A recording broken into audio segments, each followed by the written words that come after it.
बिस्मिल्लाहिर्रहमानिर्रहीम। अस्सलाम वालेकुम। मैं अपने मोअज़्ज़ज़ नाज़रीन और प्यारे दोस्तों को मैसा सीक्रेट शेफ़ के किचन में खुश आमदीद कहता हूँ। आज मैं आपके साथ स्टीम फ़िश फॉइल की रेसिपी को शेयर करूँगा। इसमें टेस्ट और खुशबू कैसे बनाई जाती है, ये तमाम बातें मैं आपके साथ इस वीडियो में शेयर करूँगा।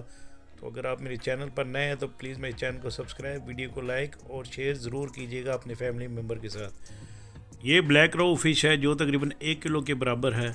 आपने इसकी अच्छे तरीके से सफाई करानी है और इसका इस्तेमाल करना है। इसके बाद आपने इसको इस तरह कट लगा लेना है। इस मछली को ऑलरेडी मैंने मसाला लगा कर पहले से धोया हुआ है, लेकिन मैं एक दफ़ा फिर इसको वॉश करूँगा। तो आपने इसकी इस तरह डीप कटिंग करनी है ताकि इसके अंदर मसाले जो हैं अच्छे तरीके से जज़ब हो सकें। तो ये देखें मैंने इसके कितने डीप कट लगा लिए हैं। तो आपने इसकी इस तरह जो है वो कटिंग करनी है और इस तरह इसके कट लगाने हैं। और इस मछली के अंदर से आने वाली जो मछली की खुशबू होती है उसको कैसे दूर किया जाता है, ये बात मैं आपके साथ इस वीडियो में अभी शेयर करूंगा, लेकिन आपने मेरी वीडियो का कोई भी हिस्सा स्किप नहीं करना। तो इसी दौरान मैं ये आधा कप के बराबर मेरे पास सिरका है, इसको मैंने इस मछली के दोनों तरफ जो है इस तरह लगा लेना है। और इसके बाद आपने नमक इसके अंदर डालना है 1 खाने के चम्मच के बराबर। जब आप इसके अंदर नमक लगाएंगे तो इसके अंदर ऑलरेडी इंशाल्लाह अच्छा सा टेस्ट जज़ब हो जाएगा। इसके अंदर से मछली के अंदर से जो स्मेल आती है वो भी दूर हो जाएगी। अब मैं इस मछली का मसाला बना लूँगा। आपने आधा खाने के चम्मच के बराबर नमक डालना है और इसमें आपने आधे ही खाने के चम्मच के बराबर लाल मिर्चों का पाउडर का इस्तेमाल करना है। और ये हल्दी है 1 चाय की चम्मच के बराबर, ये आपने इस मसाले में डालनी है। और इसके साथ ये सौंफ आधा खाने की चम्मच के बराबर, इसको मैंने थोड़ा सा क्रश कर लिया है, आधा खाने की चम्मच के बराबर ये डालें। इससे ये होगा कि ज़बरदस्त सी खुशबू इसके अंदर आएगी। और ये अजवाइन है 1 चाय की चम्मच के बराबर। और इसके साथ ये मेरे पास क्रश किया हुआ सूखा धनिया 1.5 खाने की चम्मच के बराबर है। और ये दड़ा मिर्च है आधा खाने की चम्मच के बराबर। और ये गरम मसाला है। गरम मसाला डालने के बाद ये 1 चाय की चम्मच के बराबर है। इसमें मैं कसूरी मेथी, ये भी तकरीबन 1 चाय की चम्मच के बराबर है। इसको आपने पहले हाथ से मसलना है, फिर इसमें आपने इस मसाले में डालना है। तो मछली को लगाने के लिए ये फ़िश मसाला है मेरे पास आधा खाने की चम्मच के बराबर, इसका आपने इस्तेमाल करना है। और आपने इन तमाम मसालों को अच्छे तरीके से मिक्स करना है।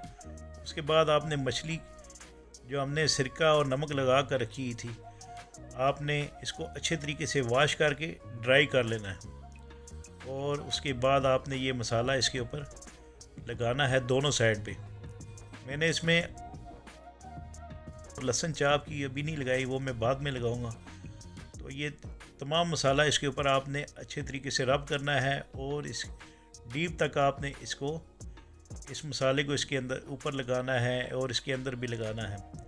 तो ये लहसुन चाप किया है मेरे पास 1 खाने की चम्मच के बराबर, ये आपने इसके दोनों साइड पे चाप की और लहसुन लगा लेना है। इसके बाद आपने एलुमिनियम फाइल का एक पीस लेकर आपने ये एलुमिनियम फाइल में मछली रख देनी है। जब आप इस मछली को अच्छे से मसाला लगा लें तो 2 खाने के चम्मच के बराबर आपने लेमन जूस भी स्टीम फ़िश में लगा लेना है। इसके बाद आपने इस एलुमिनियम फाइल को कवर कर लेना है। चारों तरफ से आपने इसको अच्छे तरीके से कवर करना है ताकि इसके अंदर जो है वो जो इसकी अपना जो नेचुरल सांस है वो बाहर ना आ सके। तो इसको आपने 3 घंटे के लिए 3 से 4 घंटे के लिए आप रख दें। तो 3 से 4 घंटे के बाद आपने स्टीमर में पानी डाल लेना है तकरीबन 3 से 4 गिलास के बराबर। उसके बाद आपने चूल्हे की फ्लेम को ऑन कर लेना है। चूल्हे की फ्लेम को ऑन करने के बाद जब आप देख लें कि पानी डाल लिया है तो इसमें आपने ये मछली जो हमने रोहू फ़िश है ये आपने रख देनी है। और इसको आपने 35 से 40 मिनट तक स्टीम देना है। 35 से 40 मिनट गुजरने के बाद माशाल्लाह ये इंशाल्लाह ये मछली तैयार होगी जो बग़ैर ऑयल के है, जो सर्दियों की स्पेशल रेसिपी है। आप इसको एंजॉय कर सकेंगे। तो इसके बाद मैं इसकी प्रेजेंटेशन कर लूँगा। तो इंशाल्लाह मुझे उम्मीद है कि आपको मेरी ये बनाई हुई रेसिपी ज़रूर पसंद आएगी। इसके बारे में मुझे कमेंट्स बॉक्स पर कमेंट्स ज़रूर दीजिएगा। अगर आपने कुकिंग से मुतल्लिक़ कोई सवाल पूछना है तो मुझे कमेंट्स बॉक्स पर कमेंट्स करें, मैं इंशाल्लाह अपने मोअज़्ज़ज़ नाज़रीन और प्यारे दोस्तों को ज़रूर रिप्लाई करूँगा। तो इसके साथ ही मैं आपसे इजाज़त चाहता हूँ। अल्लाह ताला आप सब का हामी नासिर, जज़ाकुमुल्लाह खैर।